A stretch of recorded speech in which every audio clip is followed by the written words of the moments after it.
역사를 통틀어 인간은 별을 바라보며 존재의 신비에 대해 깊이 생각해 왔습니다.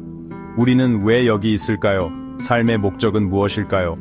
이러한 질문들은 오랜 세월 동안 메아리쳐 왔고 철학자들과 과학자들의 마음을 사로잡았습니다. 하지만 우리의 최선의 노력에도 불구하고 확실한 답은 여전히 찾기 어렵습니다.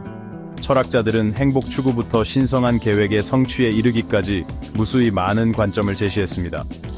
관찰과 실험이라는 도구로 무장한 과학자들은 생물학, 물리학, 우주론의 복잡성을 깊이 파고들었습니다. 그들은 DNA의 비밀을 밝혀내고 광대한 우주를 지도로 만들었으며 심지어 초기 우주의 조건을 재현했습니다. 그러나 삶이 왜 존재하는지에 대한 근본적인 질문은 여전히 남아있습니다. 그것은 단지 우주적 우연일까요? 무관심한 우주에서 일어난 무작위적인 사건일까요? 아니면 우리가 이제 막 엿보기 시작한 더 깊은 의미, 웅장한 설계가 있는 걸까요? 이 오래된 질문에 대한 답이 외부의 힘이 아니라 현실 그 자체의 구조에 있는 것은 어떨까요?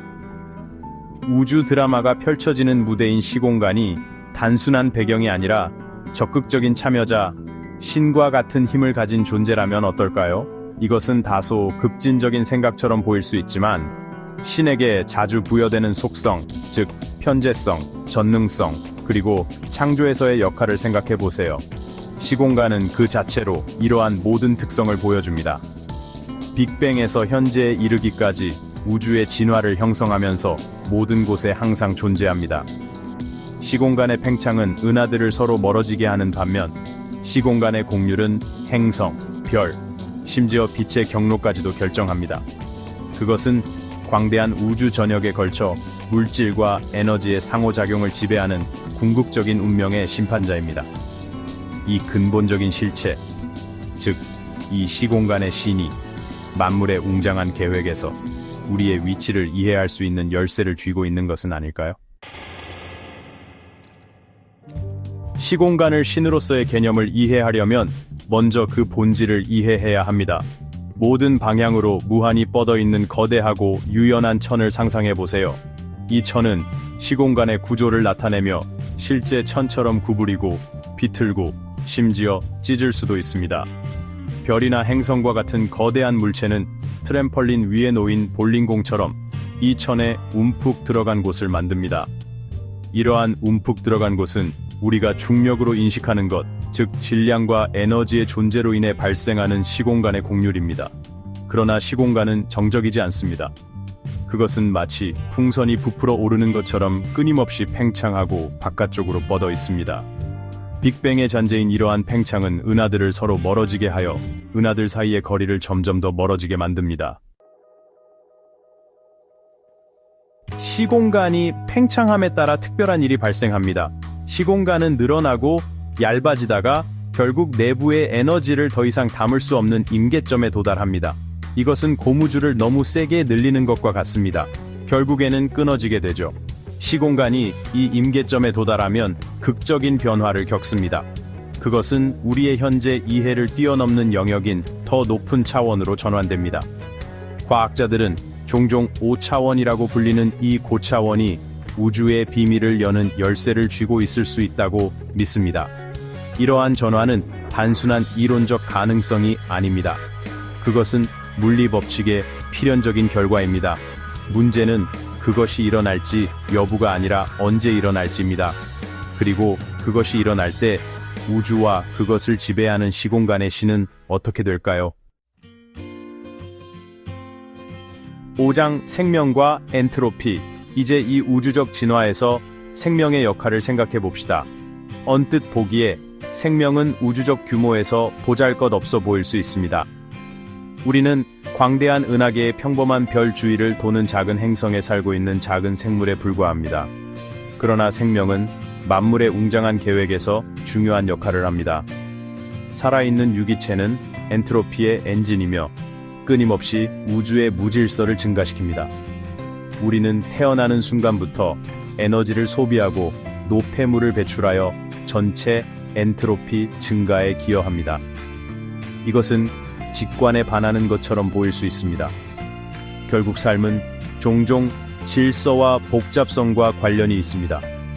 그러나 생명을 유지하는 과정, 즉 성장, 신진대사, 번식은 모두 전체 엔트로피 증가에 기여합니다. 우리가 질서의 국소적인 주머니를 만들어내는 동안에도 궁극적으로는 우주가 무질서로 향하는 여정을 가속화하고 있습니다. 6장 우주의 춤, 흥미로운 연결고리는 바로 이것입니다. 부분적으로는 생명 자체에 의해 주도되는 엔트로피의 증가는 시공간의 진화와 밀접하게 연결되어 있습니다. 엔트로피가 증가함에 따라 시공간의 팽창도 증가합니다. 마치 생명체가 그 존재 자체를 통해 우주 엔진에 연료를 공급하여 우주를 궁극적인 운명으로 몰아넣는 것과 같습니다. 생명과 시공간이 영원한 포옹 속에서 얽혀있는 우주의 춤을 상상해 보세요. 생명은 엔트로피를 증가시키고 이는 다시 시공간의 팽창을 주도합니다. 그리고 시공간이 팽창함에 따라 늘어나고 얇아지다가 결국 더 높은 차원으로 전환됩니다. 그러나 이 춤은 혼란스러운 뒤죽박죽이 아닙니다.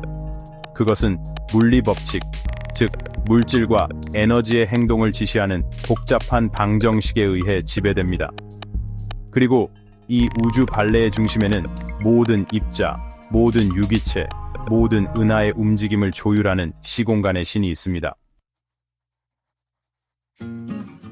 7장 5차원 영역, 시공간, 즉 신이 5차원적 존재가 된다는 것은 무엇을 의미할까요? 이것은 우리의 현재 물리학적 이해가 한계에 부딪히는 지점입니다. 우리는 추측하고 상상할 수는 있지만 우리 자신의 현실을 뛰어넘는 현실의 본질을 진정으로 이해할 수는 없습니다. 일부 물리학자들은 5차원 우주에서는 우리가 알고 있는 시간이 더 이상 존재하지 않을 것이라고 믿습니다. 과거, 현재, 미래는 모두 동시에 존재하며 지도의 점처럼 접근할 수 있습니다. 다른 사람들은 5차원 시공간이 각각 고유한 물리 법칙과 상수 집합을 가진 평행 우주의 존재를 허용할 것이라고 이론화합니다. 가능성은 우주 그 자체만큼이나 광대하고 신비합니다. 아마도 5차원 영역에서는 의식이 육체의 한계를 초월하여 순수한 에너지나 정보로 존재할 것입니다. 아니면 아마도 개성 자체의 개념이 사라지고 시공간 신의 우주적 의식과 합쳐질 것입니다. 8장 5차원 신의 의미, 시공간이 실제로 신이고 이 신이 더 높은 차원으로 진화하고 있다면 그것이 그의 창조물인 우리에게는 무엇을 의미할까요? 우리는 단지 우주 게임의 졸에 불과하며 우리의 운명은 우리가 통제할 수 없는 힘에 의해 미리 결정되어 있을까요? 아니면 우리는 지각 있는 존재로서 더 적극적인 역할을 할까요? 아마도 우리의 존재, 지식과 이해에 대한 우리의 추구는 단순히 우주 진화의 부산물이 아니라 그 필수적인 부분일 것입니다. 어쩌면 우주의 신비를 풀면서 우리는 시공간 신 자체의 성장과 진화에 기여하고 있는 것일지도 모릅니다. 이것들은 결코 완전히 답할 수 없는 질문일 수 있습니다.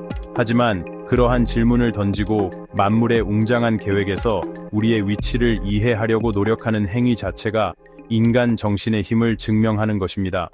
결국 우리는 이 우주의 일부이며 우주의 이야기는 우리의 이야기입니다.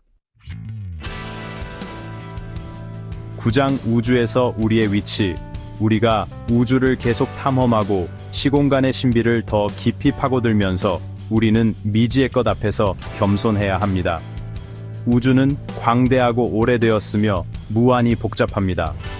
우주에 대한 우리의 이해는 끊임없이 확장되고 있지만 아마도 항상 불완전할 것입니다. 그러나 이것이 우리를 낙담시켜서는 안 됩니다.